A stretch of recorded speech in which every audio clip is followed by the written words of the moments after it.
All right, what's going on, everybody? So, I'm here to talk to you all about the new Baits reel that just came out. They just released, well, it's been out for a while, but they really kind of hit the market hard there at ICAST this year. Baits is a new company to the reel market, and they have a product that I was really excited about the first time I seen them. My buddy Jeff Little has a couple of them, and I tried them out uh, before most people would even knew that they were a thing. And I gotta admit, as soon as I casted it and started reeling it in this past winter, the first thing I noticed about these reels was the feel, the connection that I had to my bait. We're going to talk a little bit about that, but we're going to go over some things. And there's going to be some video of me catching some fish. There's going to be some videos of me just casting. But we're going to talk about a lot of pros and cons with this reel.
I'll start with the cons, and I don't really even know.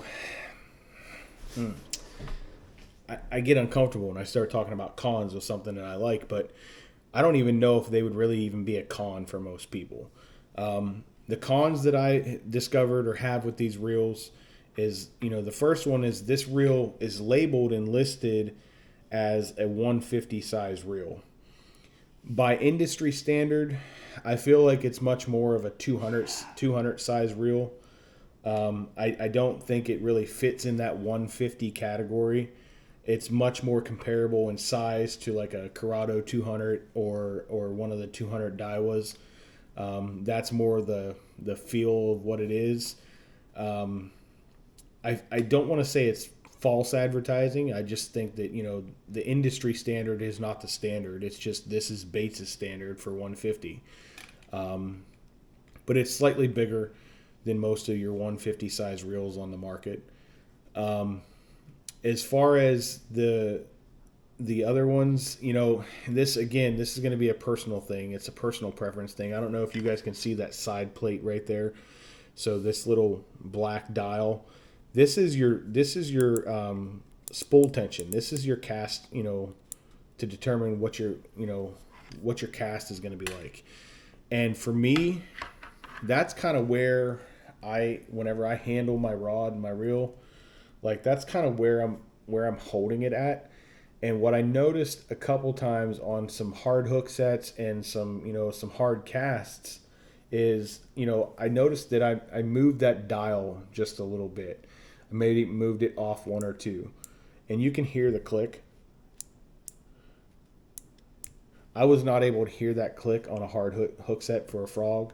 I was not able to hear that on a long cast into the wind.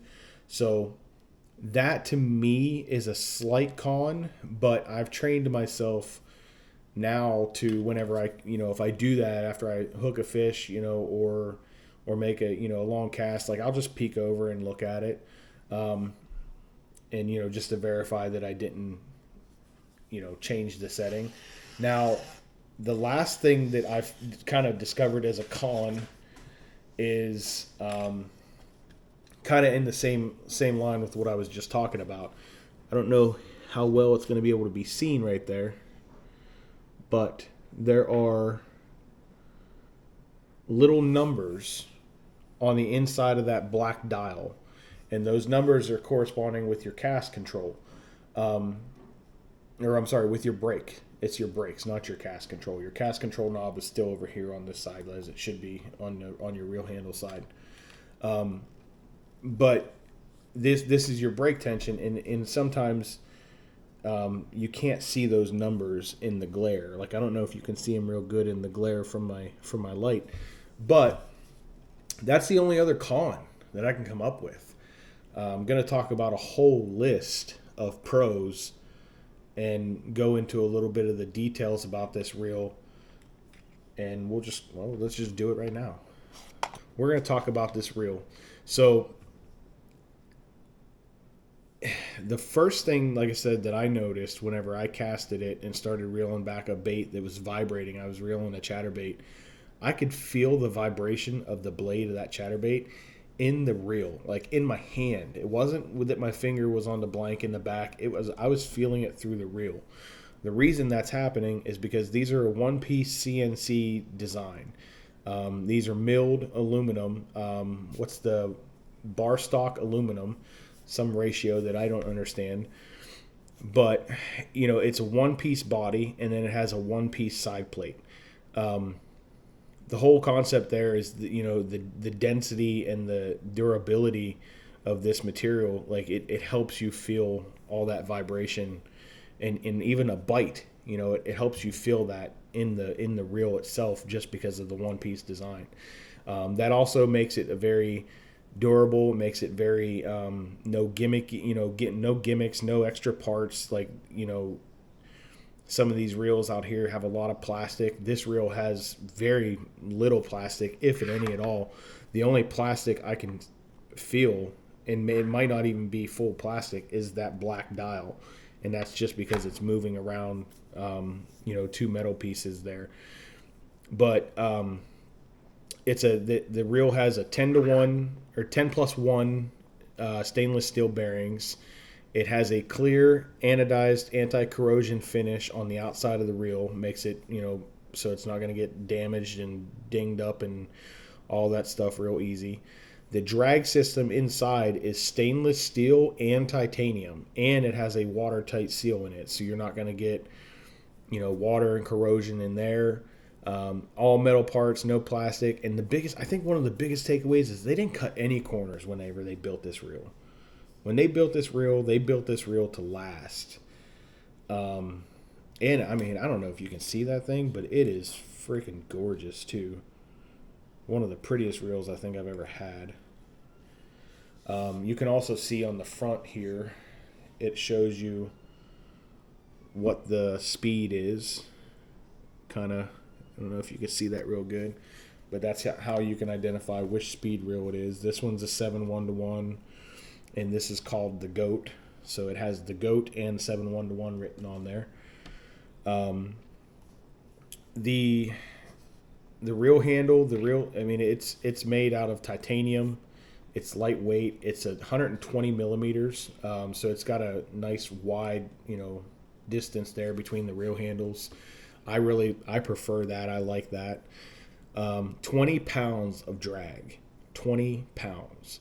And I want to talk about the drag, because the drag was one of the biggest things. One of my biggest complaints with most reels is you'll tighten the drag all the way down and you'll go to set the hook and it'll still slip. I set the hook on big smallmouth in current with this reel, and on straight braid did not slip. Like, not a single even like slight slip. It was locked down tight. And I was getting real good deep hook sets on. I was throwing actually this frog, well, maybe this one, but black.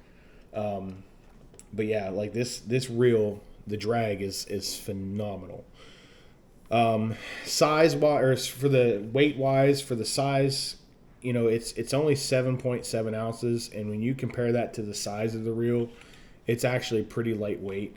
It took me a minute to get used to the size compared to what I had been using, but after I got used to it, it became a pretty seamless thing where it's not even a thought in my mind anymore. 120 millimeter titanium crank arm. And that also helps with, if you're chucking and winding a lot, it makes that easier where your hands and your wrists aren't getting stressed throughout the day. Casting. This reel casts better than my Curado MGLs. And the Curado MGL for me is a very smooth casting reel. I was blown away the first time I casted this thing out. So ultra smooth, easy brake adjustments on the side. You don't have to open up the reel body to adjust the little plastic deals inside. The brake tension can be adjusted right there from the outside. These reels come with a real nice neoprene reel cover. High end. They're charging you $300 for this reel, so they're giving you high end stuff. And they have the no slip, real comfortable cork grips. Even when wet, those cork grips on the handle here and on the thumb bar, no slip on those. They're real good to grip onto there. This reel comes in 3 different speeds. You have a 6-speed, 7-speed, and 8-speed, and it also comes in 3 different speeds in left and right hand, which a lot of manufacturers don't do that. I don't understand why. Those of us who cast with our right hand and reel with our left, we get penalized in a lot of instances because not every reel manufacturer wants to make left-hand retrieve reels. Bates is doing that for this model in the GOAT. It has left hand and right hand for each speed.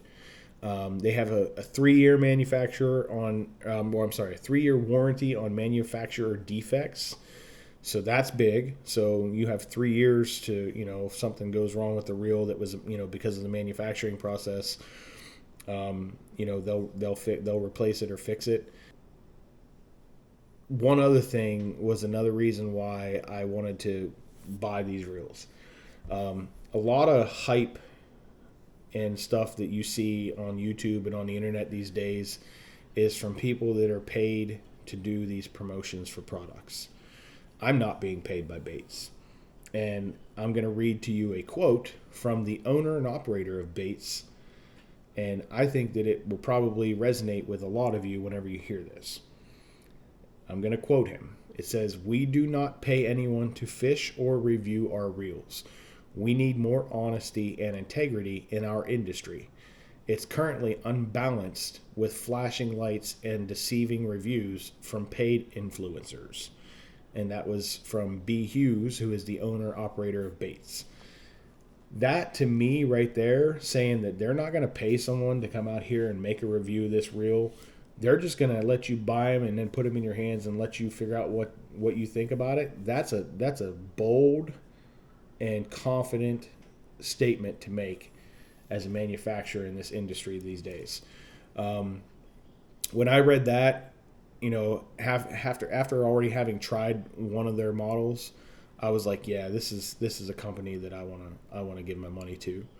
So that's what led me to go out and purchase them. And I got to be honest with you, I'm super pleased with it.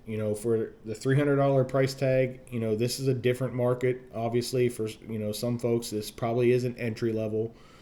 $300 reel, and this reel I feel like is going to last you for a really, really, really long time. I've had mine now for about 2 weeks, and although that's not a very long period of time, I fish more than the average person. I fish about 3 to 4 days a week. So, I'm getting a good bit of usage out of it, and I was going out doing things with it that, even though I knew probably wasn't going to work, I was still casting just to throw it and kind of get a feel for it and understand how it was going to fit into my arsenal. But I did catch a few fish on some frogs, and I think maybe 1 or 2 on a chatterbait. I'm not sure if I caught any chatterbait fish, but that's the other one that I have. It's set up with a chatterbait. It's on one of my. It's a 7'2" 7'2" heavy rod. This is a TFO Resolve bass rod. High-end rod, high-end reel. I'm really happy with both. I like how they pair up together. Take a good look at it and maybe show you another fish catch.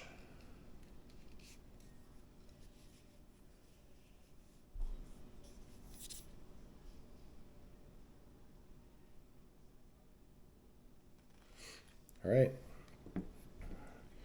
I appreciate you guys tuning in, watching this review. If you have any questions or anything that you need answered that maybe I didn't answer for you, feel free to leave a comment.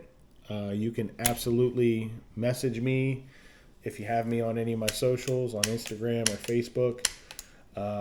But if you have any questions that you want to leave right here in the comments, please do that too, and I'll try my best to answer them. So, again, thanks for watching. Hopefully you guys go out and get yourself a baits here real soon.